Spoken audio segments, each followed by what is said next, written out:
কৈছো আপুনি পুলিশ দি মাৰি গুলি কৰিও আপুনি অৰ্থনৈতিক মানুহখিনিক পংগু কৰি পেলালেও আপুনি অসমৰ সংখ্যালঘু ৰাইজক অসমৰ মানচিত্ৰৰ পৰা আপুনি হ্যাক কৰিব নোৱাৰে কাৰণ আমি এইখন অসমৰে বাসিন্দা এইখন ভাৰতবৰ্ষৰ নাগৰিক ইয়াৰে অসমীয়া তেওঁৰ যিমান অধিকাৰ আছে আমাৰ সংখ্যালঘু এই সাধাৰণ খাটি খোৱা শ্ৰমিকৰ সমান এই অধিকাৰ এইখন অসমত আমাৰ সংবিধানে আমাক দিছে গতিকে এই মুহূৰ্তত গণতন্ত্ৰ সংকটত সংবিধান সংকটত গতিকে মই অসমবাসী ৰাইজক পুনৰবাৰ আহ্বান জনাইছো যে হিমন্ত বিশ্ব শৰ্মা ডাঙৰীয়াৰ ৰাজনৈতিক কুচক্ৰান্তৰ পাখা খেলত আবদ্ধ নহয় আমি সকলোৱে মিলিজুলি এই ধৰণৰ অমানৱীয় অত্যাচাৰ বন্ধ কৰিব লাগে আৰু আজি ধৰ্ণাস্থলীৰ পৰা আমি দাবী উত্থাপন কৰিছোঁ যিসকলৰ ভূমি নাই ভূমিহীন মানুহ তেওঁলোকক ভূমি দিয়াৰ ব্যৱস্থা গ্ৰহণ কৰিব লাগে আৰু চৰকাৰে যদি ক'ৰবাত ভূমি ল'ব লগা আছে আমি কৈছোঁ উচ্ছেদ বিৰোধী আমি নহয় কিন্তু আলোচনাৰ জৰিয়তে মুখ্যমন্ত্ৰী পিছফালে দি পুলিচ লগাই গুলি কৰি কিয় মুখ্যমন্ত্ৰী আগেদি সন্মুখেদি আহি আলোচনা কৰি ভূমিহীন মানুহক ভূমি দিয়াৰ ব্যৱস্থা গ্ৰহণ কৰক 30 লাখতকৈ অধিক মানুহ ব্ৰহ্মপুত্ৰৰ কবলত গৃহহীন হৈছে 20 লাখতকৈ অধিক বিঘা মাটি সংখ্যালঘু ৰাইজৰ ব্ৰহ্মপুত্ৰৰ কবলত আছে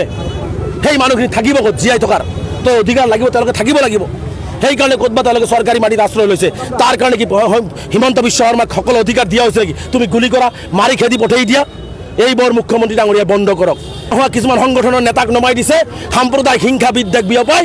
সাধাৰণ শ্ৰেণী মানুহক ৰাস্তাত কাণত ধৰাই গাড়ী চেক কৰাই এটা অপ্ৰীতিকৰ পৰিস্থিতি নগাঁও আৰু কলিয়াবৰত কৰি আছে গতিকে মুখ্যমন্ত্ৰী আৰু নগাঁও জিলা আয়ুক্ত আৰু আৰক্ষী অধীক্ষকগৰাকীয়ে নগাঁৱত কি গুণ্ডা নমাই দিছে নেকি চৰকাৰে একফালে যে অন্যায় কৰি আছে গুলি কৰি আছে অত্যাচাৰ কৰিছে তাৰ পিছতো কিছুমান মাংস নোহোৱা সংগঠনৰ নেতাক ফিল্ডত নমাই দি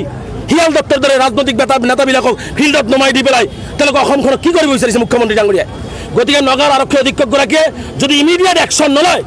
ভাৰতীয় নাগৰিকৰ ওপৰত ৰাস্তাত যে অত্যাচাৰ চলোৱা হৈছে তেনেহ'লে কিন্তু আমিও ৰাজপথত ওলাবলৈ বাধ্য হ'ম এইটোৱে আমাৰ দাবী মুখ্যমন্ত্ৰী এইখিনি পূৰণ কৰক যদি তিলমান হৃদয় আছে আৰু যদি মুখ্যমন্ত্ৰী এইখিনি পূৰণ নকৰি কেৱল মাত্ৰ গাদী ৰক্ষাৰ কাৰণে এই ধৰণৰ অত্যাচাৰ চলাই থাকে অসমত কিন্তু এক ভয়াৱহ গণতান্ত্ৰিক আন্দোলনৰ সন্মুখীন মুখ্যমন্ত্ৰী হ'ব লাগিব এইটোৱে স্পষ্ট আমচুৰ পৰা কৈ দিছোঁ অহা 11 তাৰিখে ধুবুৰী জিলাৰ এই মানুহখিনি যিহেতু এতিয়ালৈকে ন্যায় পোৱা নাই ভূমি পোৱা নাই আদানীৰ কাৰণে এই মানুহখিনি ঘৰ বাৰী ভাঙি দিয়া হৈছে উচ্ছেদ কৰি দিয়া হৈছে আজি মুকলি আকাশৰ তলত আছে তিৰপল টানি ৰাস্তাত আছে তাৰো তিৰপলবিলাক ধুবুৰী জিলা আয়ুক্তই টানি টানি চাঙি দিছে ধুবুৰী জিলা আয়ুক্ত কোনো অধিকাৰ দিলে যে এজন সাধাৰণ দুখীয়া শ্ৰেণী ঘৰ ভাঙি মানুহ দিয়া তিৰপল টানি ছিঙিবৰ কাৰণে তোৰ ল'ৰা ছোৱালী নাই তোৰ মাক দেউতাক নাই তেওঁলোকৰ পৰিয়ালৰ যদি এই অৱস্থা হ'লেহেঁতেন তেওঁলোকে কি কৰিলেহেঁতেন গতিকে ধুবুৰী জিলা আয়ুক্তগৰাকীক স্পষ্টভাৱে সকীয়াই দিছোঁ